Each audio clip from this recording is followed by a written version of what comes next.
کہ کوئی بھی نوجوان میرا یہ انٹرویو دیکھنے کے بعد یہ نہ سوچے کہ اگر میرے پنکھے میں سے کر کر کی آواز آ رہی ہے تو میں کامیاب نہیں ہو سکتا. نہ یہ بات نہیں ہے. ٹھیک ہے نا. جب آپ کو ٹھوکریں اینڈ تک پہنچا دیں اور جب آپ کہیں اب کچھ نہیں ہو سکتا, وہیں سے اصلی کامیابی شروع ہوتی ہے. اچھا کاشف صاحب, ایک چیز مجھے بتائیے گا, سکسیس کے لیے ٹھوکر کھانا ضروری ہے؟ سر دیکھیں, جب تک آپ کو کسی چیز کی قدر نہیں ہوگی نا عمر بھائی, تو آپ کو پتہ ہی نہیں لگے گا وہ چیز میرے پاس آ گئی ہے. ٹھیک ہے. ٹھوکر آپ کو یہ احساس دلاتی ہے کہ کامیابی ضروری کتنی ہے. جب کوئی چیز دیکھیں, آپ پانی تب پیتے ہیں جب پیاس لگتی ہے. ٹھیک ہے. جب آپ کو پیاس ہی نہیں لگے گی آپ پانی کیسے پیو گے؟ تو ٹھوکر ضروری ہے یہ بتانے کے لیے کہ بھائی کامیاب ہوئے بغیر دنیا جینے نہیں دے گی. کاشف بھائی, آپ مجھے اس میں سے بھی کچھ کافی سارے کوسچن تو نکل سکتے, ایک سمپل سے کوسچن کرتا ہوں, ٹھوکر سے کیا مراد ہے؟ کس طرح کی ٹھوکر انسان کو راستے پہ لگانے کے لیے کافی ہوتی ہے؟ کسی کا چھوڑ جانا, محبت میں ناکامی, کس طرح کی ٹھوکر؟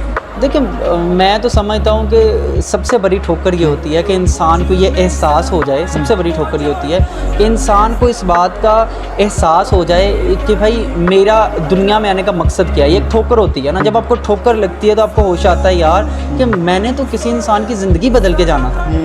میں نے کسی انسان کی زندگی بدل کے جانا تھا. دیکھیں, محبت میں چھوڑ جانا, کاروبار میں نقصان ہونا, کوئی دوست آپ کو چیٹ کر جائے, یہ تو چلتی رہتی ہیں چیزیں. لیکن میں سمجھتا ہوں سب سے بڑی ٹھوکر بیداری ہے, کہ آپ کو کسی چیز نے بیدار کر دیا تو سمجھ لیں یہ ٹھوکر, اور یہ ٹھوکر اللہ کی طرف سے ہوتی ہے.